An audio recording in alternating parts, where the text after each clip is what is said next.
Mom, what are you good at? Taking care of all of you. Yeah.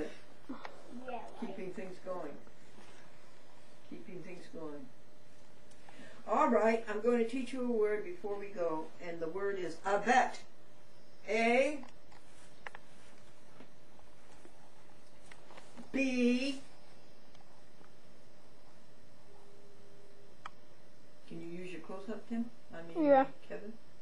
Tell me when you're ready. I'm ready. And I put it down now? Mm-hmm. A, B, E, and T. Now, abet means, excuse me for reaching in front of you. I am sorry. I could have got up, couldn't I? Abet means to aid or advocate or assist. It means to back somebody. Be sure you do not abet the wrong people. It means to connive or to countenance or to encourage or to egg on. Now be sure that you never abet anybody to egg on to something bad, okay? Be very careful. And it means to foment and to help somebody do something bad, to instigate, to incite, to set upon, to second, to support, to sustain, or to uphold. Be very careful that you do not abet anybody to do anything bad.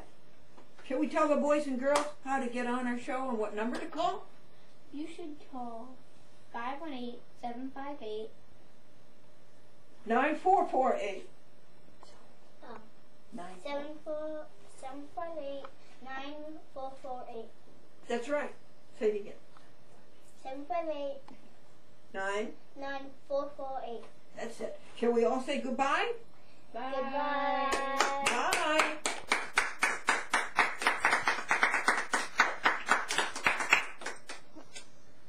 Hey Kevin, you can shut it off. The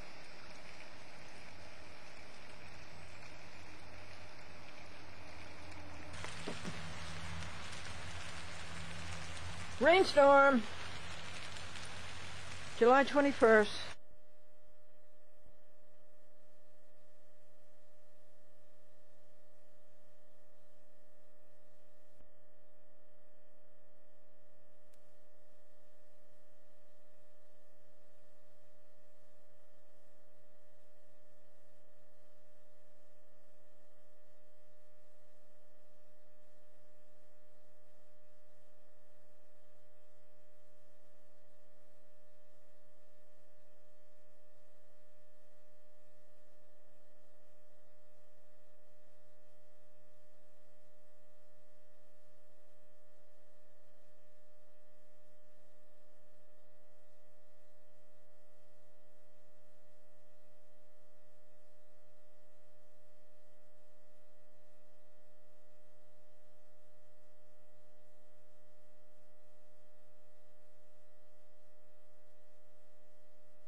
will certify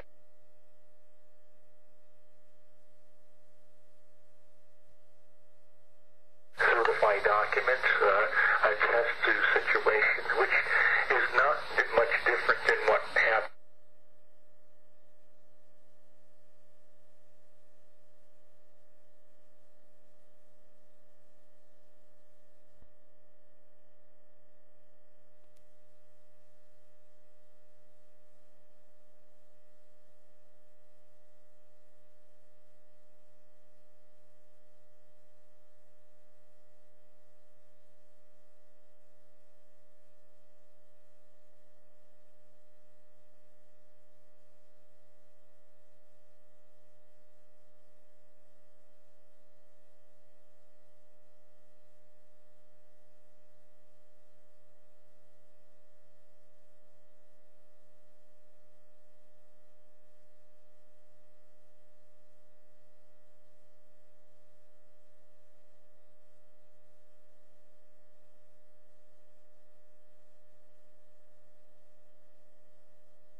And I was thinking the other day, the old story they say it's true, though I never knew him, about this fellow who couldn't hold a job. He had a physical handicap.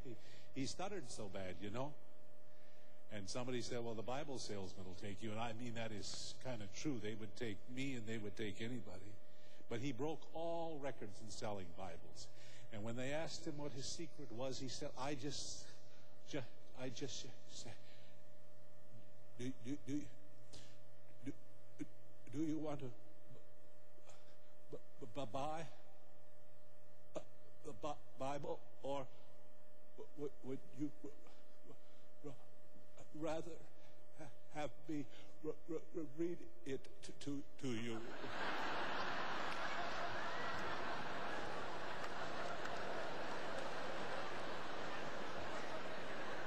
Fantastic. Every obstacle is an opportunity. It starts by laughing at your own handicap.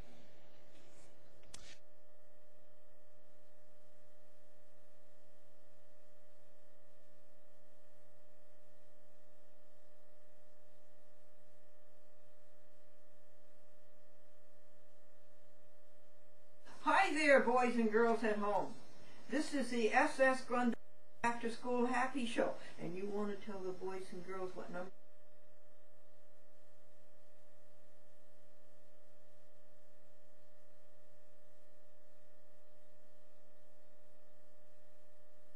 Girls.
The other day, the old story they say it's true, though I never knew him, about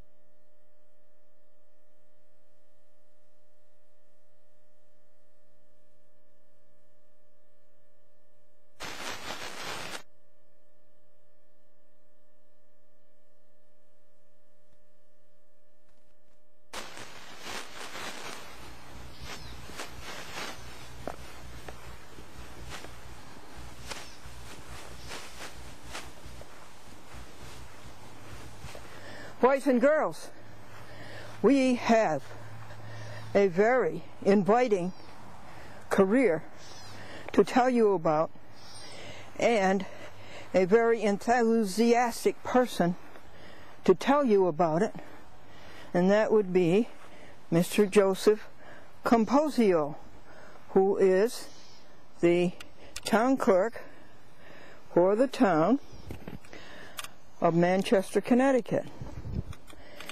And he sent me pictures. I have a picture to show you.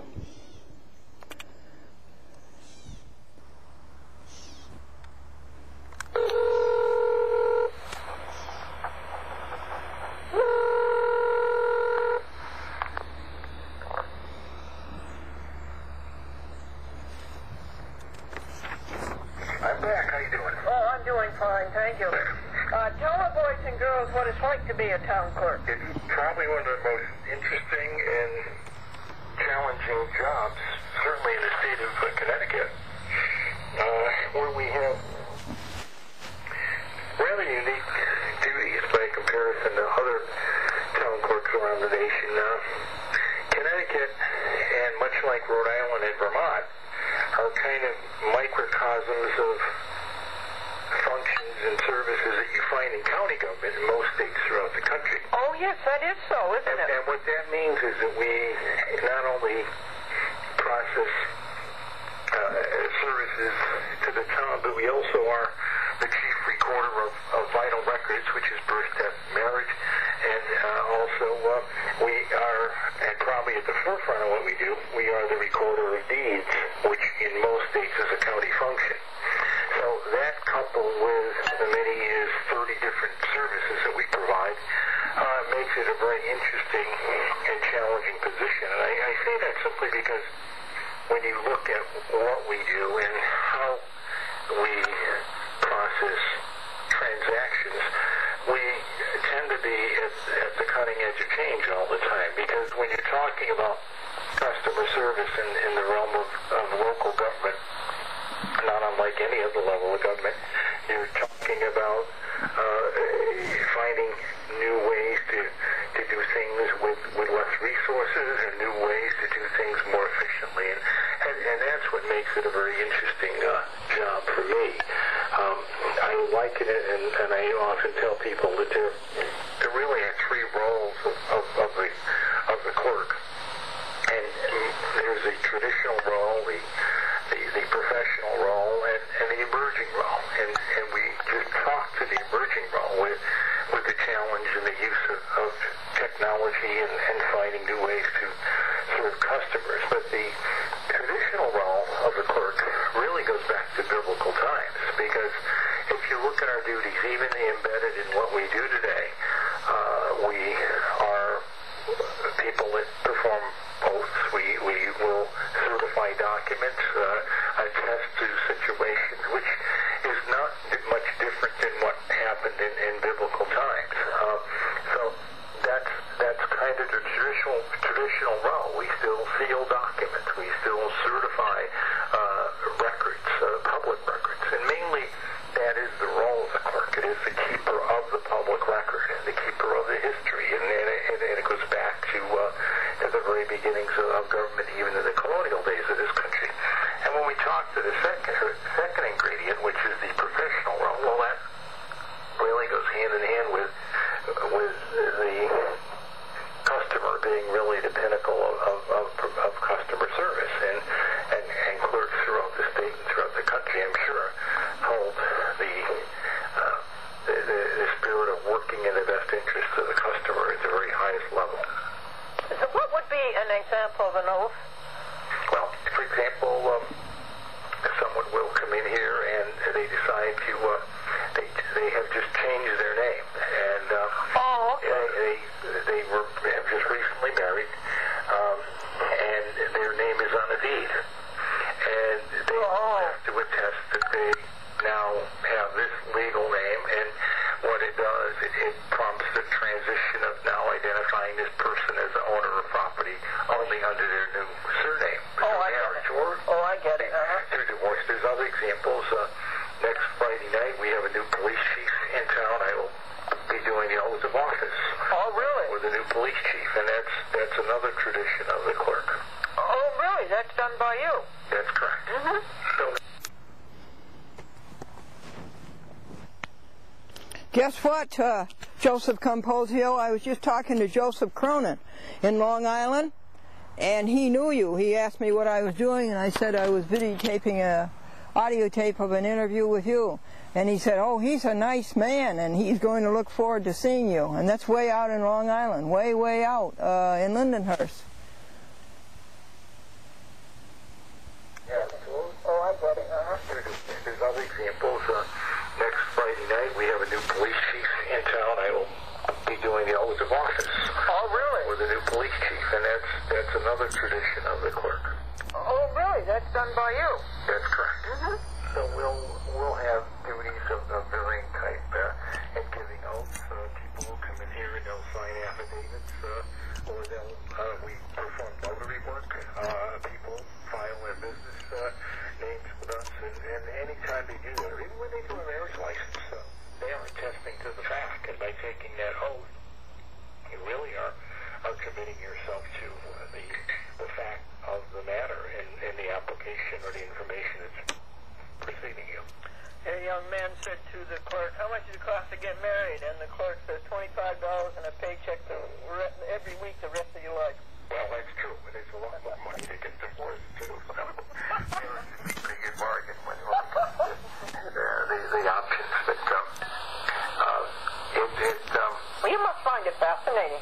We do. And, of course, Connecticut was one of the first states recently to implement same-sex marriage, and that really grew kind of slow here, but no, it's really the same workflow. We've had people come to Connecticut from faraway places, Hawaii and Utah, as well as New York State, to get their marital status, same-sex recognized in the state of Connecticut. So that has been somewhat of recent interest in historical change in how Connecticut governs itself with respect to recognizing marriages. And there's been others who are involved in elections.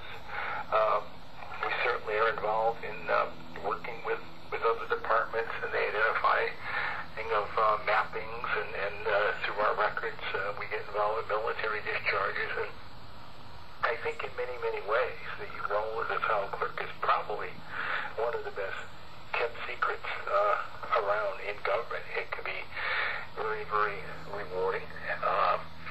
You deal with customers, you deal with citizens, you deal with strategy and planning, you deal with state and local government entities, even federal for that matter. A lot of diversity. And I think, too, that in this information age as it goes forward, why I say it's a best kept secret, I think it's truly an interesting vocation. People that aspire to want a unique career that can be challenging should investigate the managing of information and managing of public records in the case that we do. The other side of the coin is being on top of your game with respect to customer service. So, and very few people know what we do. We've often had job openings here, and I was surprised that we didn't have more applicants from the banking sector, for example, because, as they say, a lot of what we do is relative to the processing of deeds, the recording of deeds, and of course banks are very deeply involved in that. But I think, too, there's a lot to be said about us projecting and doing more outreach, and that, frankly, is one of the reasons why I aspire to come and participate in this interview, because I think the more we can do to be ambassadors and promote what we do, people will understand its importance in the level of government, but also perhaps find a career path at some point. There we are. That's what we're here for today. What background would a boy or girl?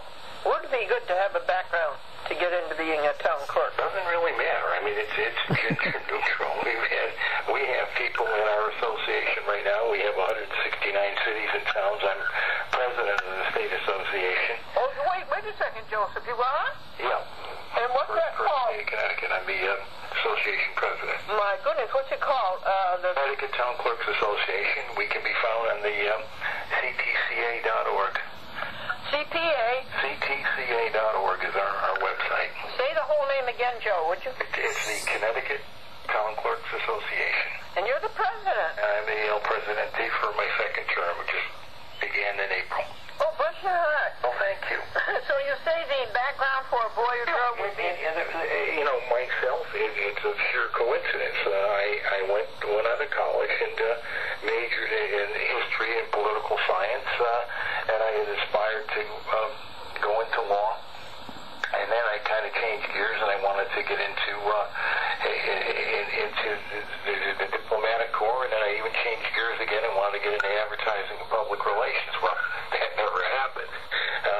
I spent 30 years working corporately in insurance companies and banks, holding somewhat like customer service jobs. I have a background in purchasing and workflow and organization analysis, but that came with experience. It did not come as a preparatory stage education. I have a liberal arts degree. I have a background in purchasing too. I buy everything. But I like people. I like challenges. I like to be creative, and I see those as key ingredients. I do see secondary education as being critical, whether you major in liberal arts or political science or even records management. I think it is in fact critical, because in this job to succeed, it's not unlike any other position where communication is the pinnacle of performance, and that is one's ability to interact with people as well as your ability to write and speak effectively, I think. Yeah. He's very smart. Yes. And what extracurricular would be good? No question. And, you know, to me that's huge. And I mean, you talk about gender differences. I'm from an era where people like my wife never had an opportunity to play sports in school. I think that's tremendous, and I think it's a tremendous opportunity today, because sports, whether you're male or female, I believe teaches teamwork and how to pull together. And those are really, really positive and important ingredients when you come into the workplace. And even if you're not an athlete, to participate in some group dynamic, say even the 4-H clubs of some type, where you have to do problem resolution and solve things, is very important ingredient to succeeding in the business world of any level, whether you aspire to be a town clerk or whether you aspire to get into some other form of government. And it is really a multifaceted job, isn't it? There's no question about it. You say you do 30 things? There's 30 things you do? I'm sorry? You said you did 30 things? There's 30 jobs that you do? Oh, when you put everything out on the table, I mean, we have, as I say, we're involved with the vital records, which is we interact with the funeral homes for deaths. We interact with the religious communities for marriages. We interact with weddings also of same-sex. We interact with the hospital for birth records. In our case, we're a hospital town, so we have a responsibility to communicate with the neighboring towns. If someone lives in a neighboring town but is born in Manchester, we work with them. So there's vital records, there's elections, there's various kinds of licensing we do. We do hunting, game licensing, dog licensing. We're a notary public. We also are a agent for the U.S. Passport Services, where you can obtain a passport here. We handle military discharges. Not to mention, we're the keeper of the public records. So any of the business is transacted by the town. In our case, our local legislative body, they're called city or town councils. In Manchester, it's called the board of directors, and we are the keeper of all records. If people want to say, well, hey, what did so-and-so say in a meeting in 1973? We're the people that can come up with that information. Wow. Not to mention the many, many aspects of what we do with recording deeds and land records, and we're now getting into mapping, and maps are a vital role which helps us interact with other departments in the town, because as clerks, we're the first to know if somebody's born, we're the first to know,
a good reader.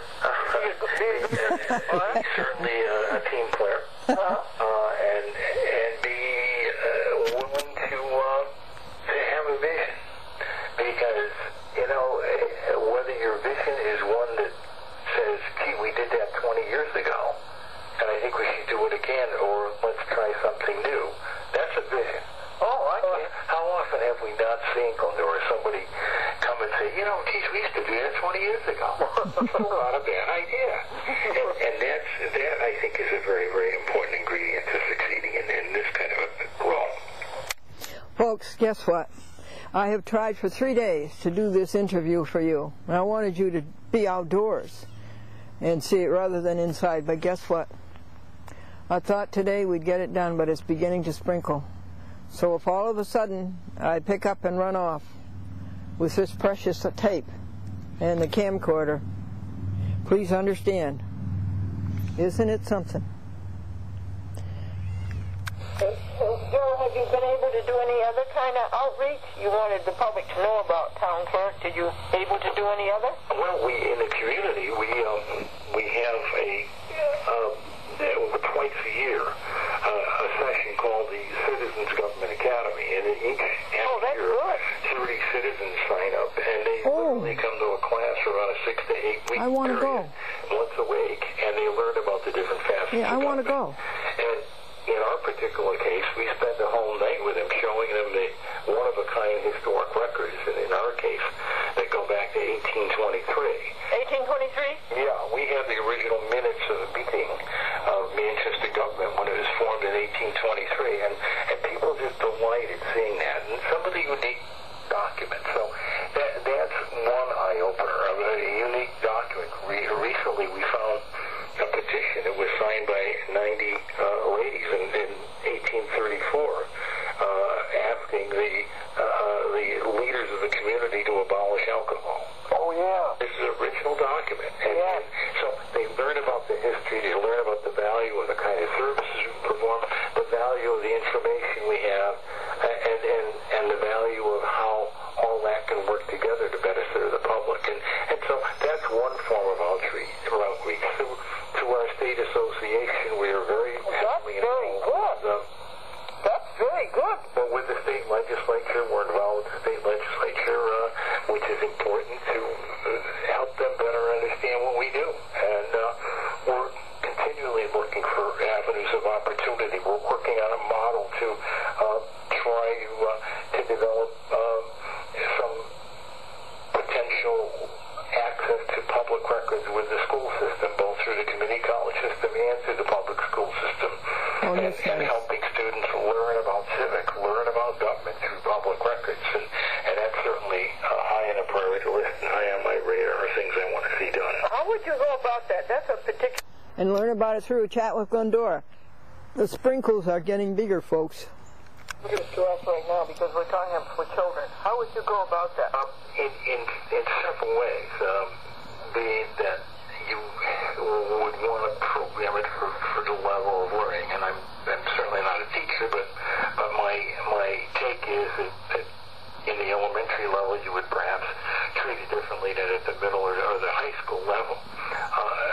The importance of it is to use public records to help those at any level better understand how government works. You know, it's shameful in Connecticut and in Manchester, we're going to have a local election this year.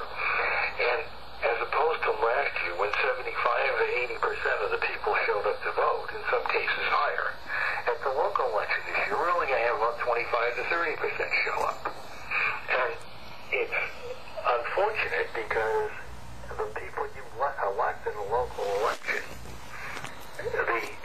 the impact they make on your pocketbook and on your taxation and on your living ordinance is a heck of a lot quicker than anything goes down in Washington.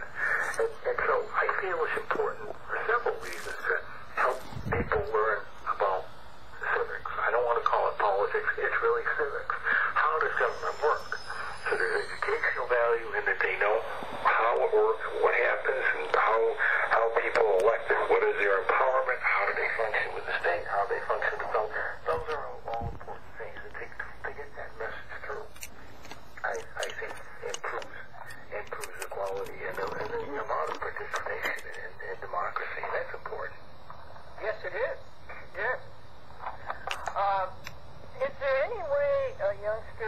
come in and watch? Oh, absolutely. We've had schools tour and come through here. You have had tours come through? We've had at all levels. We've had schools, and we even have a school version of the Government Academy, and most recently an employee version. Which is tremendous outreach because how often, and yet I know in your experience you've seen people say, well, send it over to Bill Smith's operation. Well, what does Bill Smith's operation do? And in an organization, it's nice to know what the guy across the hall does and what he does with the document you popped in the mail to them the day before. Oh, yeah. So those are all learning experiences. And what we believe we can do, particularly with the educational community, is not just get students at varying levels interested in civics, but get them to do research. For example, Manchester was the silk capital of the world for many, many years. And many of the personnel records for the company that was in town are up at the University of Connecticut. So if we can laterally, oftentimes people do research. I like to call it vertical research, where they start at point A and go to point B, but it's vertical. Whereas you start bringing in other resources, like not just what we have at Town Hall, but what do we have at the State Library? What do we have at the Community College? What do we have at the State University? And making that part of the lateral spectrum of learning. And that's where students, I hope, can come in here at any level and go onto a kiosk or onto a workstation and search and learn. And in this computer age, I think that's a very positive step. Well, thank you for reaching out to the children, Joe. Well, my pleasure. You're most welcome, and whatever we can do to move our generations of the future forward, I think it's most important. Do they have interns, Joe? Because of the economy and staffing issues, there's been numerous freezes, and unfortunately, local government has its issues. We're understaffed by 2 people in my operation, which is significant when we have a full-time staff of 6 people and you have a 33% hit on your staffing. It's significant, but it's telling at a time. You find a way to make it work, but in the better times, there can be and should be interns, and whatever we can do to move that, I certainly will be supportive of it. But in the meantime, that does not preclude the opportunity for somebody to come here and volunteer. We have... you do take volunteers? We have volunteers in the Historical Society helping us implement a records management program, and that's how we unearthed the petition from 1834. And how old do they have to be, Joe? Any age. They have to retire any age. Really? It's not like being a ball player. Anybody that comes in here, we can find something for them to do. Obviously, in some cases, with some guidance and some direction. But really, Joe? Boy, that would be.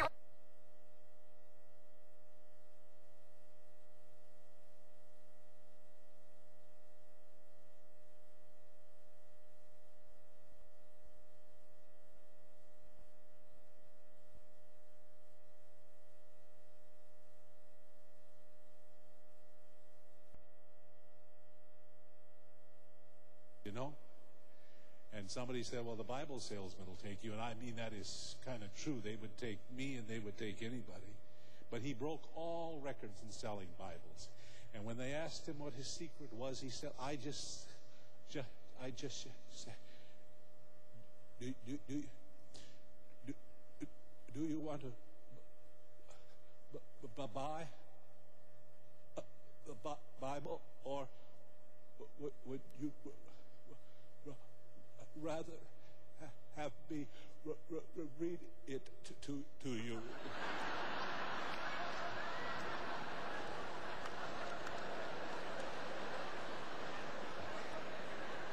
Fantastic. Every obstacle is an opportunity. It starts by laughing at your own handicap. Be aware of true future, and the place I would look is in the information age and the connection to technology. He's so universal. No, he's a town clerk, and look, he looks all over, and he ties the whole world into it. Really, Joe, I should think that if they could take a few courses in librarianship, because that's management of information. No question, and there can and should be more courses along that venue. I mean, we have a stigma, so to speak, of the librarian and the person who, when you were in school, would slap down the wrist with a ruler if they got you sleeping in the library or whatever the perspective might be. But those really are important steps to take. It doesn't matter what your persona is. Like being a librarian or being involved in research or seeking information or protecting information. We not only create information and preserve it here, but we make it accessible to people. And That's right.